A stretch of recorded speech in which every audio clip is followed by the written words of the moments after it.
Senator Ossoff.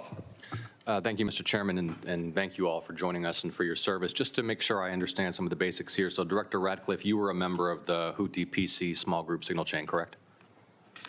I was. Yeah, and so were the Vice President, the Secretaries of State and Defense, the National Security Advisor, and Ms. Gabbard, correct? I believe so. I don't have a list of who was invited to be on. And so was national political reporter Jeffrey Goldberg, correct?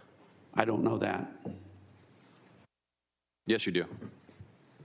I don't know Jeffrey Goldberg, and I've already testified.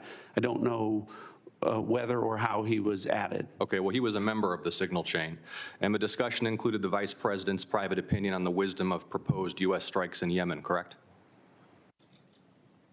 I don't recall.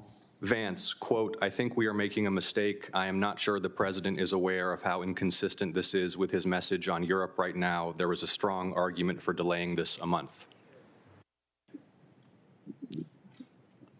You don't recall? I don't. As you don't recall seeing that? Read that. I don't. It included the private opinions of the Secretary of Defense on the timing of strikes in Yemen, correct? I don't recall. Director Radcliffe, surely you prepared for this hearing today. You were part of a group of principals, senior echelons of the U.S. government, in now a widely publicized breach of sensitive information. You don't recall whether the Vice President opined on the wisdom of the strikes? That's your testimony today under oath? In that setting, I don't recall. Here's what Secretary Hegseth said, quote, "Waiting a few weeks or months does not fundamentally change the calculus. Two immediate risks on waiting. One, this leaks and we look indecisive. Two, Israel takes an action first or Gaza ceasefire falls apart and we don't get to start this on our own terms." Your testimony is you don't recall the Secretary of Defense sending that message or reading it? I recall there being an exchange. I don't recall the specifics as you're reading it. Well, let's put it this way, Director Radcliffe, a discussion by senior U.S. officials on the timing and risks of a proposed military campaign and disagreements between the President and the Vice President about U.S. plans and intentions would be of obvious interest to foreign intelligence services, would it not? Yes. And they were discussing the timing of sending U.S. air crews into enemy airspace where they faced an air defense threat, correct? I'm going to, Senator, defer to the other principles that you're referring to about what the meaning and the context of what they were They're talking about auditing. the timing of U.S. airstrikes, correct? Yes. Yes, and therefore the timing of sending U.S. air crews into hostile airspace, correct? Yes.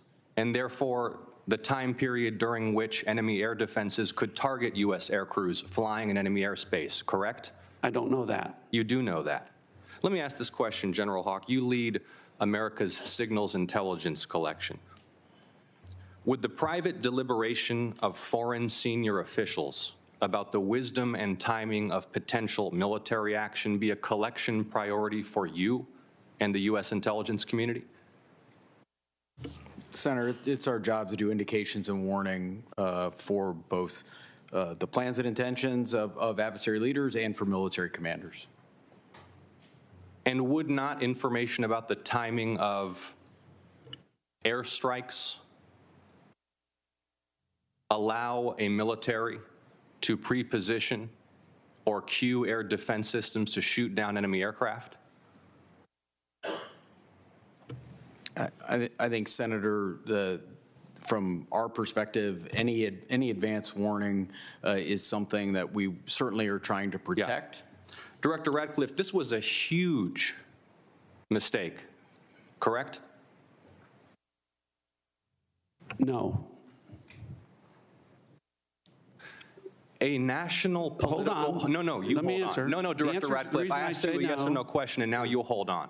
A national political reporter You can characterize it how you want. Was made privy to sensitive information about imminent military operations against a foreign terrorist organization. Mistake of adding a reporter. And that wasn't a huge mistake? That wasn't a huge mistake? Well, I think they characterize it as a mistake. This is an embarrassment. This is utterly unprofessional. There's been no apology There has been no recognition of the gravity of this error. And by the way, we will get the full transcript of this chain, and your testimony will be measured carefully against its content. Thank you, Mr. Chairman. I thank the witnesses again for their appearance today. I sense the Vice Chairman has something to add. I do. So I will recognize him briefly. Well, again, I thank the witnesses. But what you're saying doesn't make sense on the face of it. Everybody knows, at least Director Radcliffe, you had the courtesy of acknowledging you were on the chain. Director Gabbard wouldn't even touch that, even though we've got our initials. And if you want a comparison, think back to the beginning of the Ukraine war, when the United States, in concert with our then ally, the United Kingdom, declassified a lot of Putin's battle plans that allowed the Ukrainians to push back successfully on the Russian invasion. How was that? That was gone through a real process of declassification.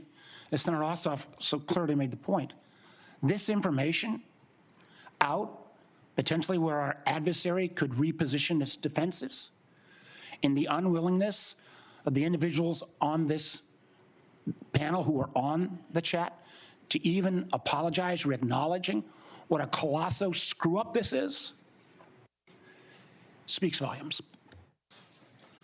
Thank you.